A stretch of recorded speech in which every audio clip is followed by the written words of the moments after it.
DJ Reggie Yates has been on a mission to bring together a group of young people with Tourette syndrome for a very special one-off musical performance. He's here with Greg Storey. Greg has had Tourette since the age of 6. He suffers with severe physical and verbal tics, which stop when he puts on his roller skates.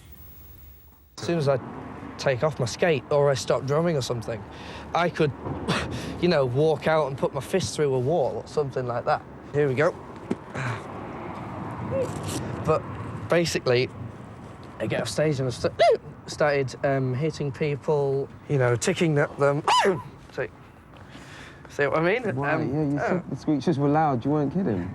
It's like being with someone else. Oh, and Reggie and Greg join us now. Welcome, lovely to see you. Did you say that you were watching that and setting yourself off? Yeah. Is that what happens? Oh, yeah, especially when you're with other people with Tourette's, you experience. Why are you looking at me when you say that, Greg? Language isn't that bad, is it? You brought us together and there we are. So, but what's quite remarkable about that, and I mean, we've had people with Tourette's that have sat across us on the sofa before, Right. but that's something that I've never heard before, where actually there's almost like a trigger that you have, or that one that you can, in a way, control. Yeah, with my skating and my drumming, whenever I've done them, they've reduced my tics. And I've always been into no medication, things like that. I had bad experiences when I was little.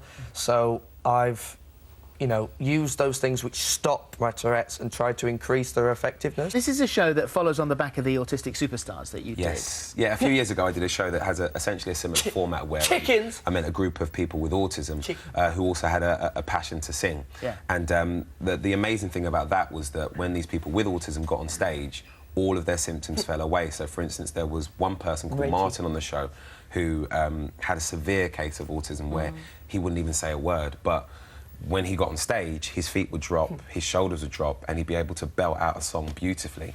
And a similar thing happens with Tourette's, you know.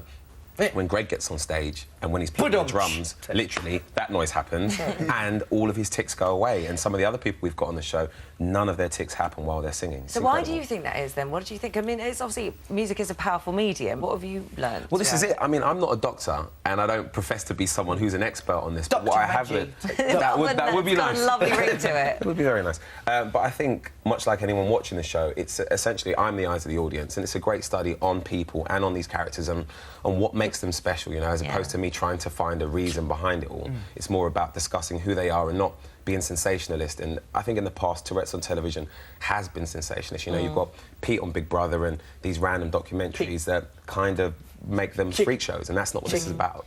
Well, I mean, growing up, you were 6 when you were diagnosed with Tourette's, but actually early sort of symptoms with you from about the age of 3, and it was a cough originally. Yeah, we thought it was just like bad asthma or breathing problems, and I was actually prescribed an inhaler, you know, at the time, because I just had a constant cough, just didn't stop. But then when I got diagnosed, when I got chicken pox, and I had them down my throat, which was a horrible experience, but that started my squeak tic because of the stress of that, and I started... Ever since that, you know, parents developed over, what, 1 or 2 weeks on holiday. And I came back from holiday a different person, twitching, screaming, flailing my arms. That quickly? Yeah, it just developed like that. And worrying for you, but also those around you as well, I would assume. Especially for my parents.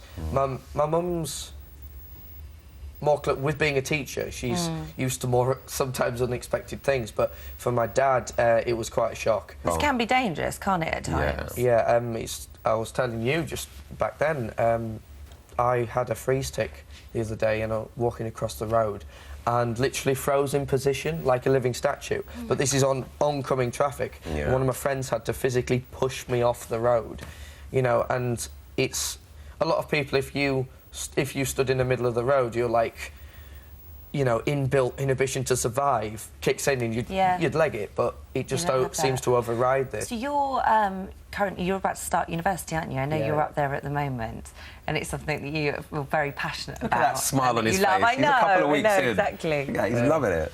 And what about that? Sort of, because I mean, it's obviously not something you've let affect you throughout growing up years. I mean, at moments I imagine it's been incredibly tough. But now starting at uni and starting new relationships and friendships, and how does that work? Well, when I was little, I've had very bad experiences with schools. You know, I've had even the teachers single me out and give me such a hard time, and I've always fought to get the most out of education I can, and for me, the fact I've got to university and I've got there with not exactly bad grades, you know, for me is like, yes, I can do this, and you know, through the documentary and everything, I've always wanted and always tried to, you know, I've done them before, inspire people with Tourette's. You can do something. It's not something to hinder you.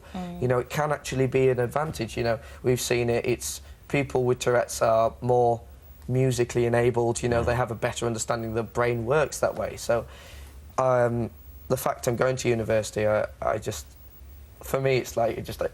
Is there a thought though, as Holly was saying, that you get there and you've got to explain yourself to a whole load of new people? Not that you should have to, but of course that's where you end up. People will want to know what's going on. Yeah.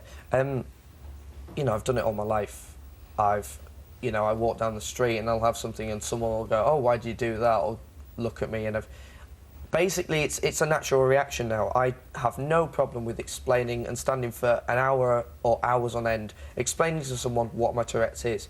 Because for me, the more people understand, the more they can accept it. And it's like, I've already at uni, you know, not been there long at all, but I've got an actually tight group of people who just, we laugh at my Tourette's, you know, it's like, chicken, you know, that one. The first time I said that, and we're all having lunch together, everyone was wetting themselves, you know, it's fantastic. And in a sense, it's quite a nice icebreaker sometimes. Oh, I've got Tourette's, I can shout out weird stuff. Everybody goes, "Oh, what is that?" But then it just blends in. What about the drumming? What does that do for you? What's the attraction with the drumming? Well, the obvious thing is when you're angry or you're frustrated, you've had a bad time, you know, just go wax. You know, that would work for all of us. Yeah, everybody would just like to hit a punch bag or something. But the fact it generates music as well, and it stops my tics. For me, it's just like a wonder cure. Is it almost a relaxing place for you? Because I know sleep's difficult, isn't it? And we've had people here before that have spoken about this, and that actually trying to relax and just have a stillness about you. It must be quite relaxing for you. I have doing it done before I go to bed. Do you? Yeah, it's like, you know, some people read, some people have Horlicks or something like that. I drum. Wow. You know, I sit down 15 minutes just even on this thing, which isn't a proper drum kit, just a rubber pad. Just the actual movement of it, and it's such an art, meditation. Though. Can you do a little bit? Just because it is such a... He's not rubbish, put it that way. It's amazing how good you've become in just 3 years, is it? It's 4 years now, 4 years. Saying it's because we filmed... God, it's not long, is it? But, it depends what you... It's like military stuff.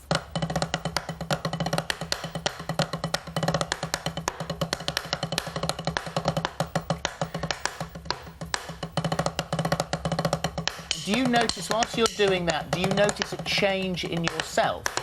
But it's like, look, you notice my shoulders have dropped. I feel more relaxed and just able to do whatever I want. So it's like I can talk and do that at the same time, and no tics whatsoever. Oh my God, that's incredible. Well, this is a culmination of 12 weeks' work for you guys. There's 6 of you in total, that's right. And tonight is the second one. Tonight's the second episode, 9 p.m. on BBC Three. Watch it. Thank you. That is a good tip. Shameless plug.